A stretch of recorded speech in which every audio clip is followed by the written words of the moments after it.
Os Colunistas, com Luiz Veríssimo. Boa noite. Hoje é quinta-feira, 1º de agosto de 2013. O Jornal Notícias do Dia está publicando uma sessão especial, uma campanha especial de Nossas Empresas Grandes Histórias. E eu fico imaginando o orgulho do Ney Silva em ler nessas matérias o Laboratório Catarinense, dirigido pelo seu filho Adriano, que hoje é o presidente do Laboratório Catarinense. E hoje, na edição de hoje, a Abeplast, também empresa da família, dirigida pelo André.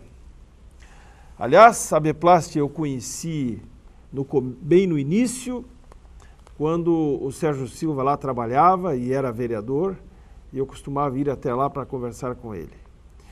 Imagino que a empresa hoje esteja num estágio muito grande. E os dois filhos do Ney dirigindo as empresas da família. Um pai, certamente um pai orgulhoso. Vocês lembram daquela foto que publiquei aqui no programa essa semana sobre uma área ao lado do Centro de Eventos Carl Hansen? E perguntei o que seria construído ali, já que tem tapumes, e não é alguma coisa pequena, não seria alguma coisa pequena. Pois graças ao Guilherme Tiefenteller, que é o assessor de imprensa da Caesar e da casa, da família Schneider, ele respondeu a minha pergunta e ali vai ser construído um restaurante fast food, um concorrente para o McDonald's.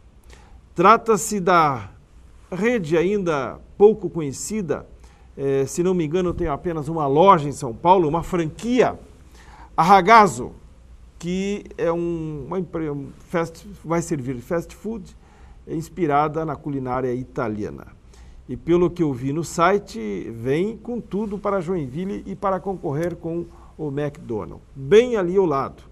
Vai aproveitar os eventos que acontecem no centro de eventos e vai aproveitar também, a exemplo do McDonald's, as pessoas que passam de carro por ali na Avenida Beira-Rio. Espaço de estacionamento é que tem, aliás, um problema da loja do McDonald's.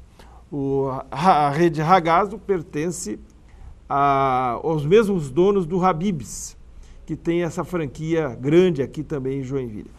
Se a entrega do Ragazzo for igual à do Habib's, que eu considero uma das melhores que tem, vai ter muitos clientes aqui em Joinville. Repito, é uma franquia e deve ser de algum investidor joinvilense. Hoje é dia 1º de abril, Dia Nacional da Suíça. Teve um almoço na Sociedade Lírica, ali na rua Max Colin, entre autoridades e descendentes de suíços. Nós, Joinville, fomos colonizadas por suíços. As primeiras famílias que aqui vieram, a maioria, 74 a 43, eram de suíços, mais do que os próprios alemães. E Joinville é conhecida como uma cidade germânica. Embora essas famílias que aqui vieram da Suíça fossem daquela região germânica da Suíça, aquela região onde todos falam o alemão. Por falar em fast food, na próxima segunda-feira, a Câmara de Gastronomia da CDL lança o seu Festival Gastronômico, o Festival de Inverno 2013. São vários restaurantes que se unem e oferecem pratos especiais a preços acessíveis. O lançamento vai ser segunda-feira numa dessas casas que fará parte do programa do festival. Conversei ontem com o vereador Patrício Destro, que para quem não conhece, para quem não sabe, foi o vereador mais votado na história, na primeira eleição para vereador, de toda Santa Catarina, e foi o segundo mais votado agora na última, e o mais votado aqui de Joinville. Pois o Patrício está vivendo um impasse político. Ele quer ser candidato e o seu partido já conta com 2 deputados. Portanto, não há espaço para uma terceira candidatura a deputado estadual. ele está procurando uma outra sigla e ontem esteve em Florianópolis e conversou com 2 deputados, o Juarez Ponticelli, do PP, que é o presidente da Assembleia, e também o Gelson Merizio, que é o presidente estadual do PSD, seu partido. Nessa conversa com o Gelson Merizio esteve também o deputado federal Marco Tebaldi. O impasse é o seguinte: se Patrício Destro deixar a sigla e se filiar em outra, a sua suplente aqui de Joinville, a Zilnete Nunes, obviamente que vai entrar na justiça para exigir o cargo, porque ele perde o mandato. E ele sabe disso, Patrício sabe disso. Se isso acontecer, a Zilnete vai ter mais 3 anos de vereança pela frente, ou dois. O Patrício perde pelo menos 6, 7 meses de mandato de vereador, mas entra como um dos favoritos para a eleição para a Assembleia Legislativa. Afinal, ele fez 30 mil votos para deputado federal aqui em Joinville, na última eleição para deputado federal, e com esses 30 mil ele se elege tranquilamente deputado estadual. Vamos aguardar os acontecimentos desse impasse que vive o vereador mais votado na história de Joinville em termos de votos, porque em termos de votos proporcionais, os mais votados são o ex-prefeito Wilson Bender e o ex-vereador Marco Antônio Peixer. A BMW, nós vamos depois do intervalo falar sobre a BMW e a Mercedes-Benz. Novidades entre essas 2 montadoras. Novidade boa no caso da BMW e uma novidade não tão boa assim com relação à Mercedes. Vamos falar sobre isso depois do intervalo. Os colunistas com Luiz Veríssimo. Muito bem. A Prefeitura de Joinville abriu um inquérito inusitado. Um servidor da Secretaria da Saúde teria furtado uma bicicleta doada pelo SUS. Ainda não tem uma definição, um resultado desta sindicância na Prefeitura de Joinville. E pelo Jornal do Município, tomamos conhecimento de que o presidente da Companhia Águas de Joinville, Nelson Possamay, prorrogou o prazo e a entrega do relatório final de uma sindicância interna dentro da Companhia Águas de Joinville, que está investigando possíveis irregularidades ou reclamações com relação ao asfaltamento depois que é colocado a tubulação do saneamento. Algumas ruas foram totalmente recapeadas, o que não faz parte do contrato. Certamente você já passou por uma das ruas de Joinville, onde o saneamento foi feito, e o asfalto, dá para ver o caminho do saneamento, porque o asfalto é de uma qualidade melhor do que o resto da rua.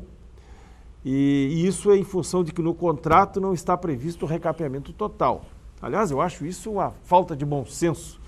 Quando fizer a licitação para a tubulação do esgoto, que incluam também o serviço de recapear a rua.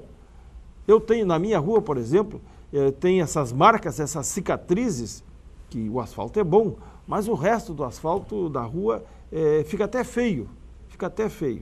E deveria haver a cláusula de que quem ganhasse a licitação para fazer o esgoto sanitário na rua também deveria fazer o asfalto. Ou seja, só ganharia a licitação a empresa que tenha condições de fazer os buracos e o asfalto no caminho do saneamento e também ter uma usina de asfalto para cobrir toda a rua. Isso seria o ideal. O BMW. Nesse momento está acontecendo ali em Araquari uma audiência pública da BMW com várias autoridades da Fátima e da comunidade, onde quando todo o projeto será explicado e detalhado para os presentes. É o projeto de uma fábrica que vai produzir, pasmem, 32 mil veículos de luxo por ano. E isso para abastecer o mercado interno. A BMW é uma empresa alemã que tem aqui na América apenas uma fábrica nos Estados Unidos. Tinha uma no Canadá, mas fechou. Preferiu investir na fábrica norte-americana. E agora está construindo uma fábrica aqui no Brasil. E o interessante é que os veículos fabricados aqui no Brasil serão para o mercado interno, não serão para exportação. A exportação, quem quiser comprar BMW na Argentina, no Paraguai, no Chile, no Peru, na Venezuela, na Colômbia, terão que comprar naturalmente da fábrica da Alemanha. Leio hoje nas colunas do Cláudio Letts, do Jornal Notícia, e também da Estela Benetti, do Diário Catarinense.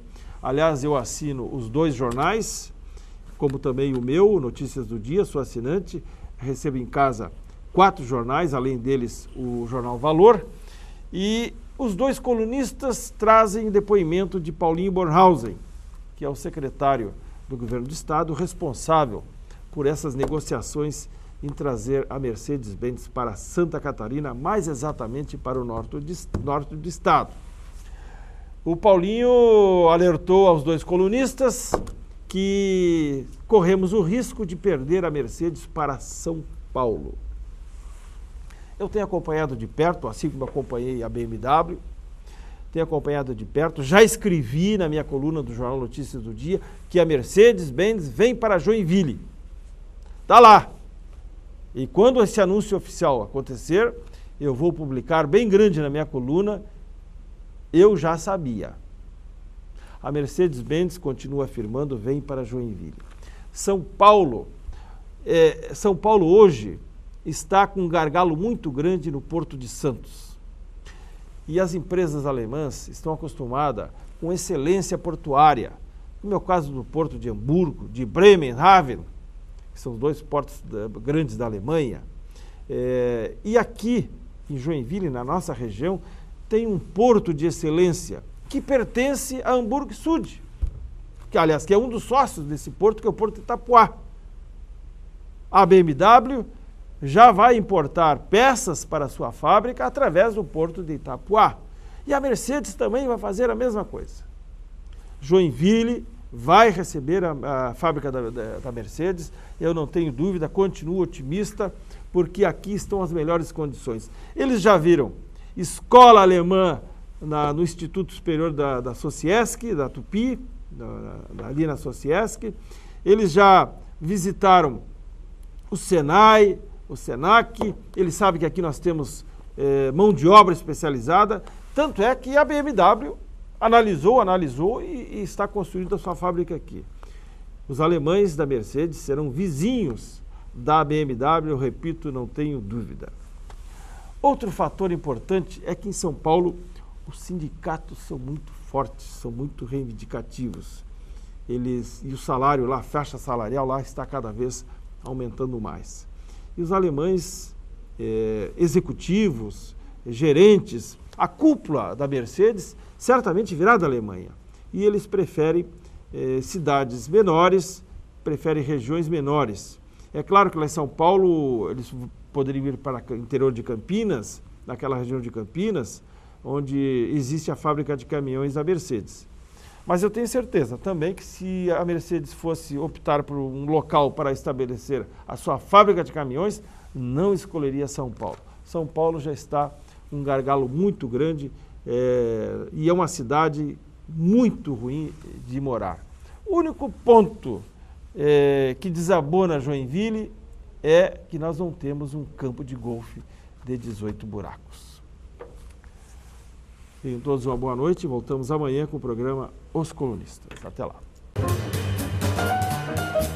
Os Colunistas, com Luiz Veríssimo.